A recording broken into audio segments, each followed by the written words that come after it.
Hello children. Children, in the previous video, I have started explaining you the parts of a sentence. That is, there are two parts of a sentence, the subject as well as the predicate.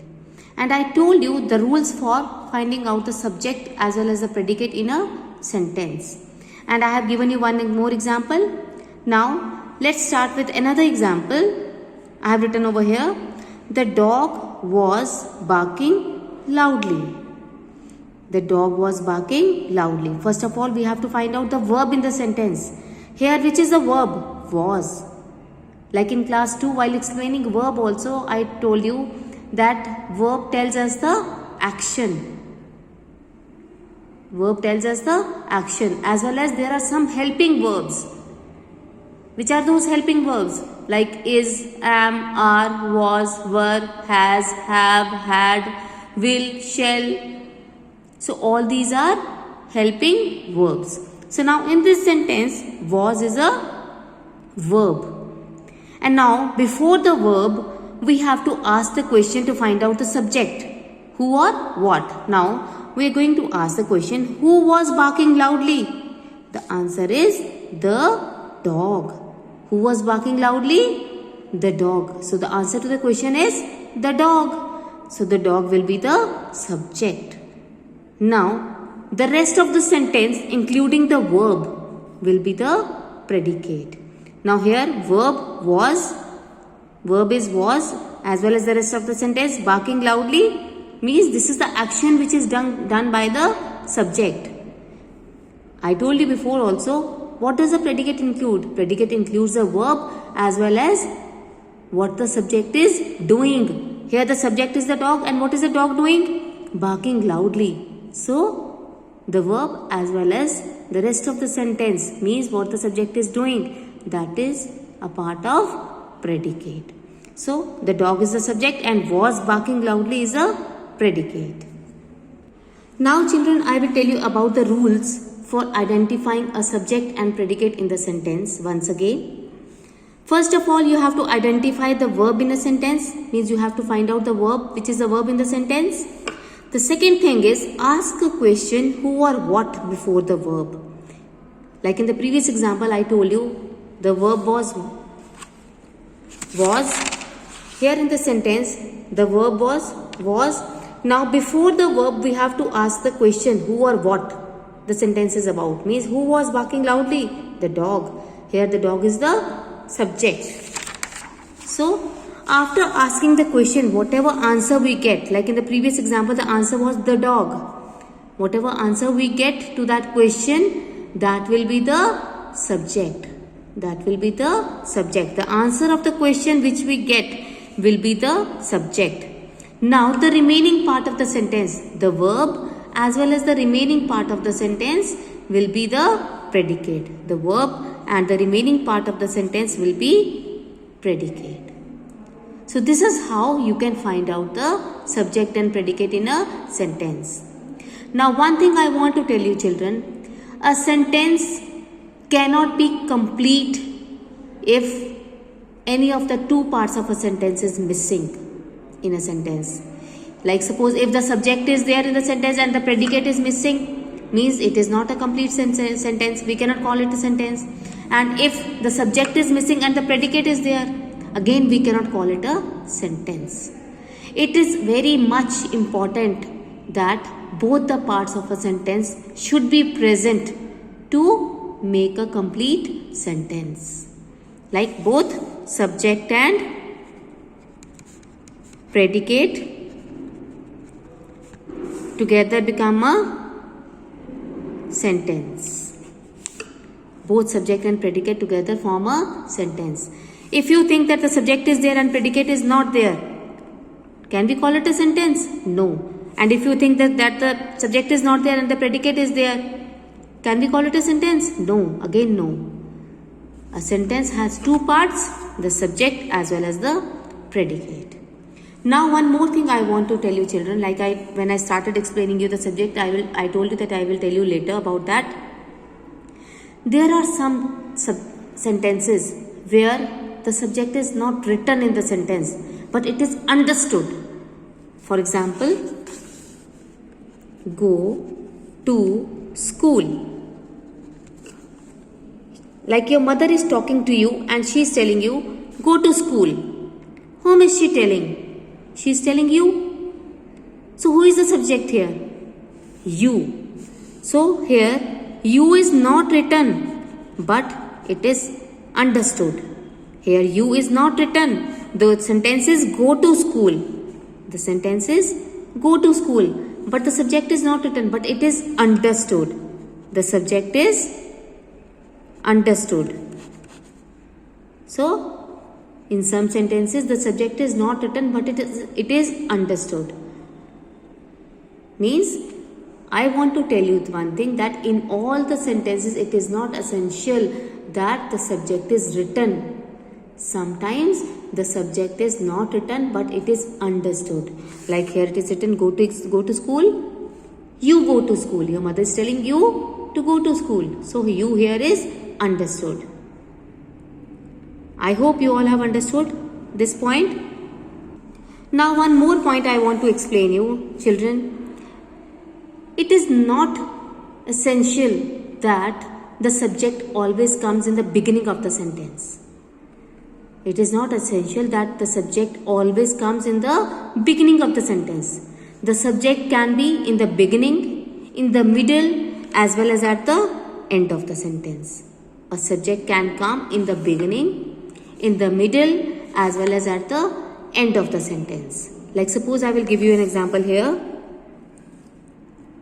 There is a deer in the park. There is a deer in the park. Now here children, first of all find out the verb. Where is the verb? Is. Is a verb. Now after finding out the verb, the rule was to ask a question, who or what? Who is in the park? I will ask a question, who is in the park? A deer. So a deer is the subject here. Like I told you one thing, that it is not essential that the subject always comes in the beginning of the sentence. It can be in the middle as well as at the end of the sentence. Like in this example, the subject is in the middle of the sentence. Understood? Now the rest of the sentence. There is in the park. This is a predicate. This is a predicate. I told you that the rest of the sentence including the verb is the predicate. So I hope children you all have understood about the subject and the predicate. Now children, let's summarize some points related to subject and predicate. Subject. First of all I will tell you about the subject. It tells us who or what the sentence is about. Then the subject can be a noun, proper noun, or pronoun. Like the subject can be a noun, proper noun, or a pronoun. Like suppose for example, in this case I write a sentence, Rita is reading a book. Now here the verb is, and who is reading a book? Rita. Here Rita is the proper noun because it is the name of a girl. Here Rita is the proper noun. So the subject is beginning with the proper noun and the rest of the sentence including the verb is the predicate. So here I want to tell you about this point. The subject can be a noun, proper noun, or pronoun. Here I have given example of proper noun that the sentence can start with the proper noun also, like with the name of any person or place or thing. Now I will give you one more example. He is going to Delhi. Here is the verb Who is going to Delhi? He. So he is the subject here, but the word he here, anybody's name is not written, but the word he is used. So I hope you all know what is a pronoun. The words which are used in place of nouns, they are called pronouns. So here the word he is a pronoun. So I told you that the subject can be a noun, proper noun or pronoun. So here I have given you example of pronoun. Now I will give you another example. The book is on the table. Which is the verb here? Is. Is the verb. Now what is there on the table? I told you, while finding out the subject, we have to answer the questions of who or what. Now I have asked the question, what is there on the table? The book. So the book is the subject, but this is a noun. This is a noun. The book is the noun. Understood? It is not a proper noun because here the name of a particular book is not given. Only it is written the book. So it is a noun. So I hope children you have understood this point. The subject can be a noun, proper noun or pronoun. I have given you examples, all these three examples related to noun, proper noun as well as pronoun. Now we will summarize the points of predicate. Predicate starts with the verb plus the remaining sentence is a part of predicate. This remaining sentence shows what the subject is doing. So I hope children you all have understood what is the subject and predicate of a sentence. Now take out your grammar books. Let's read some sentences here on page number 5. Read the following sentences carefully. Naming part is the subject. The subject is called the naming part and doing part. Predicate is called the doing part. Subject is called the naming part and predicate is called the doing part. Now the dog is barking. What is the dog doing? Is barking. So doing part is barking, that is the predicate. They is the subject and are playing cricket is the predicate. Here are is the verb and the rest of the sentence is the predicate. That bicycle is yours. That bicycle is the subject and is the verb here and yours is the rest of the sentence. So is yours including the verb, that is a predicate. Then next, the girl is carrying a bag. The girl is the subject. Is carrying a bag, here is a verb along with the rest of the sentence. Carrying a bag, verb plus rest of the sentence. What is the girl doing here?